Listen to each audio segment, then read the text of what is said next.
सुन रहे हैं जगत गुरु तत्वदर्शी संत रामपाल जी महाराज द्वारा लिखित पुस्तक जीने की राह। तंबाकू सेवन करना महापाप है। संत गरीबदास जी ने भक्त हरलाल जी से कहा कि आप जो भी दीक्षा लेते हैं, तंबाकू का हुक्का, बीड़ी, सिगरेट, चिलम आदि में डालकर भी कभी सेवन नहीं करना और अन्य नशीली वस्तुओं का प्रयोग न करना।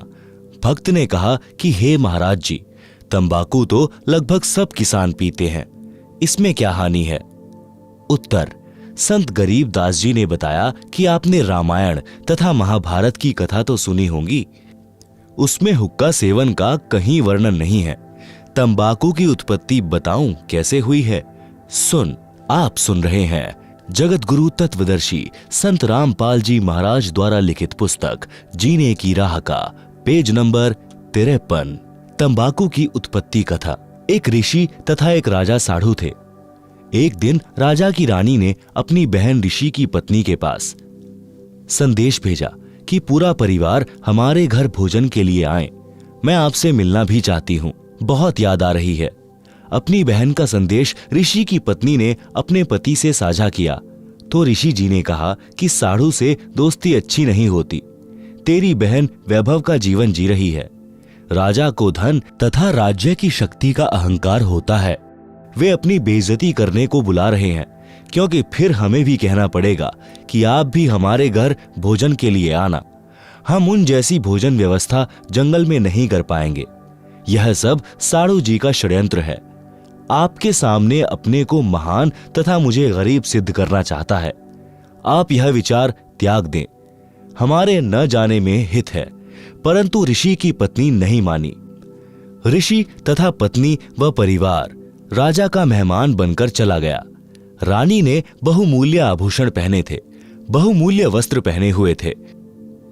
ऋषि की पत्नी के गले में राम नाम जपने वाली माला तथा सामान्य वस्त्र साध्वी वाले, जिसे देखकर दरबार के कर्मचारी अधिकारी मुस्कुरा रहे थे कि यह है राजा का साढ़ू, कहां राजा भोज, कहां गंगू तेली।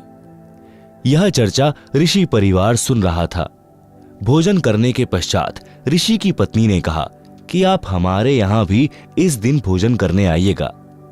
निश्चित दिन को राजा हजारों सैनिक लेकर सपरिवार साढ़ू ऋषि जी की कुटी पर पहुंच गया।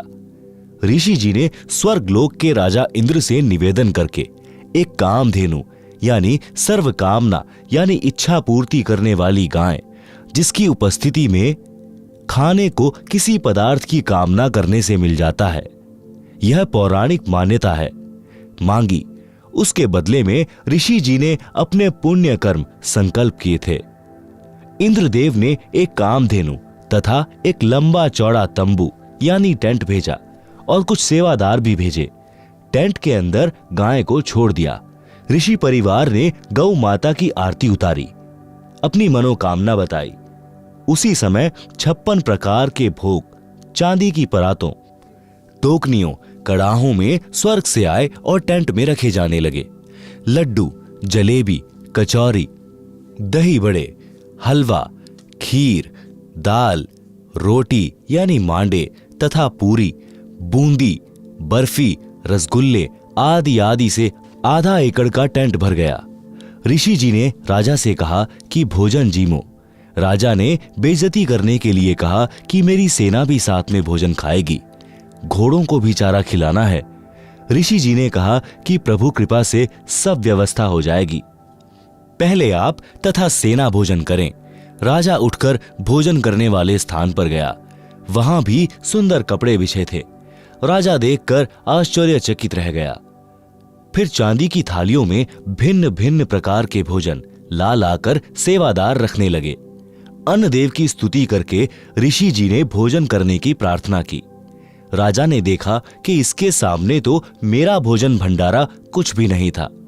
मैंने तो केवल ऋषि परिवार को ही भोजन कराया था, वह भी 3-4 पदार्थ बनाए थे। राजा शर्म के मारे पानी पानी हो गया। खाना खाते वक्त बहुत परेशान था। ईर्ष्या की आग धधकने लगी। बेइज्जती मान ली। सर्व सैनिक खाएं और सराहें। राजा का रक्त जल रहा था।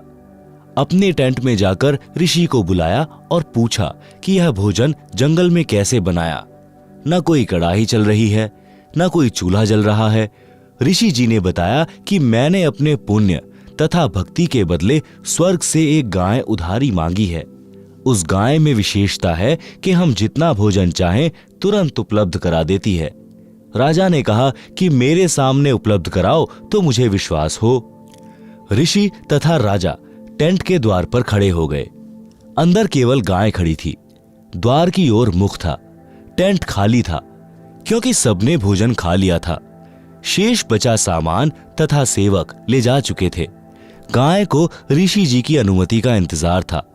राजा ने कहा कि ऋषि जी, यह गाय मुझे दे दो। मेरे पास बहुत बड़ी सेना है, उसका भोजन इससे बनवा लूंगा।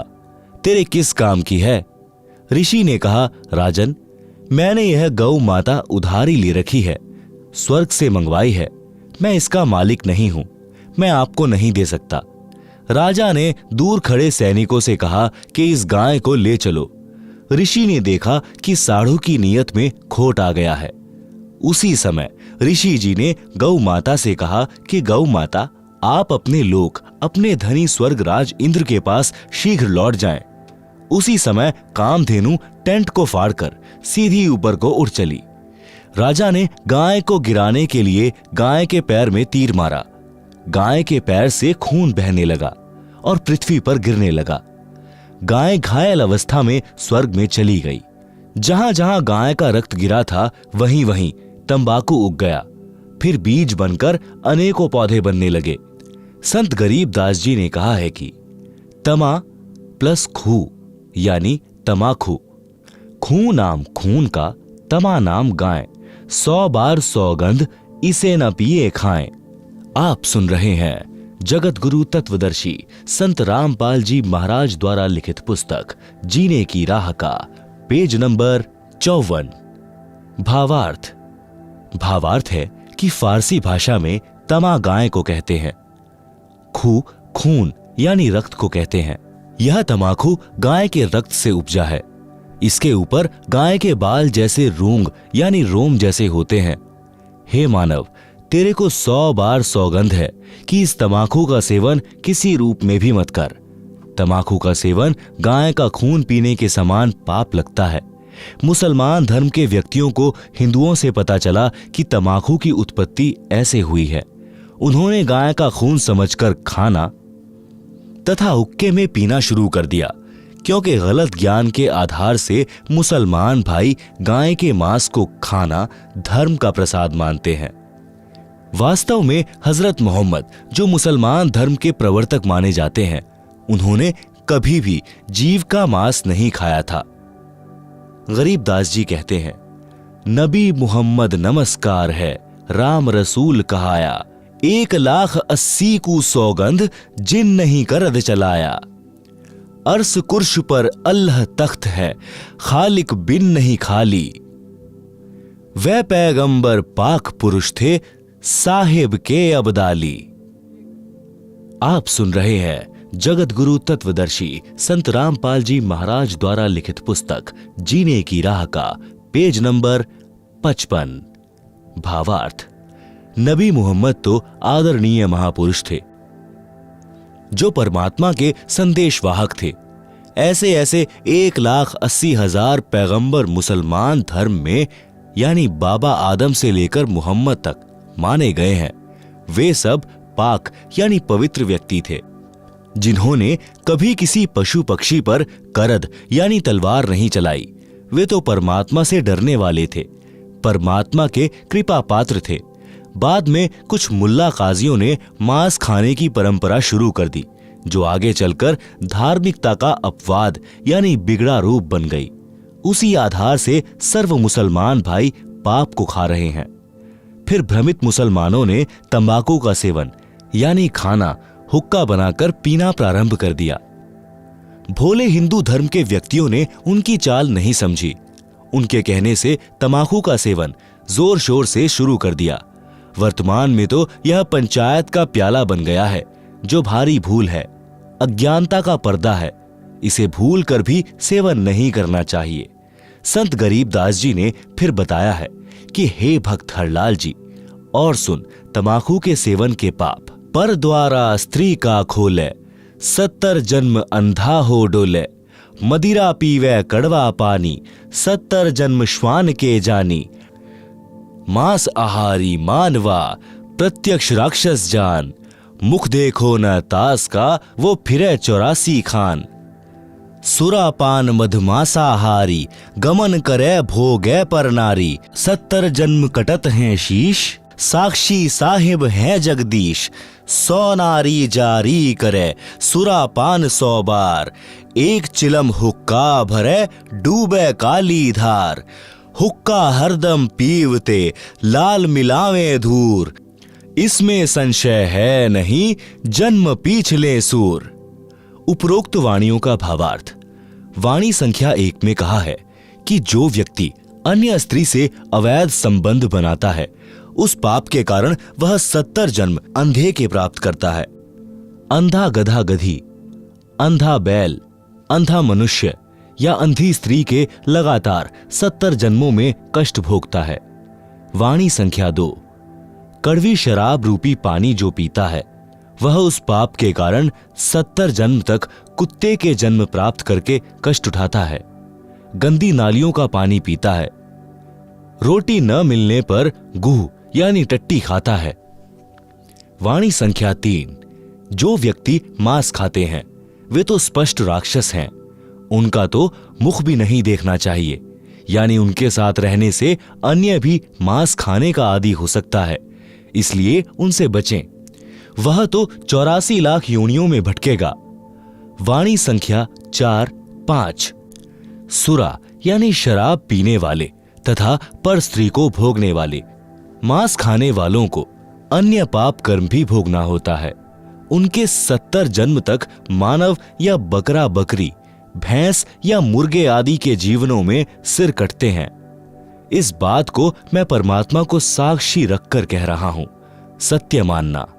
आप सुन रहे हैं जगत गुरु तत्वदर्शी संत रामपाल जी महाराज द्वारा लिखित पुस्तक जीने की राह का पेज नंबर 56। वाणी संख्या 6।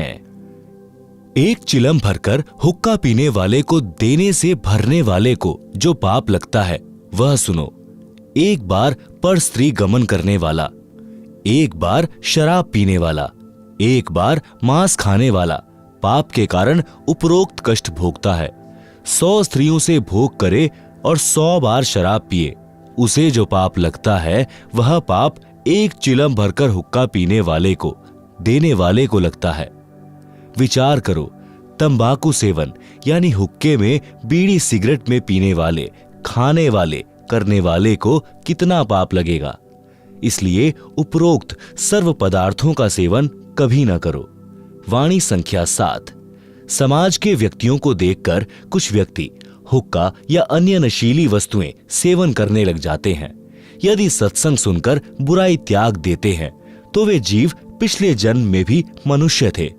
उनके अंदर नशे की गहरी लत नहीं बनती, परंतु जो बार बार सत्संग सुनकर भी तंबाकू आदि नशे का त्याग नहीं कर पाते, वे पिछले जन्म में सूअर के शरीर में थे।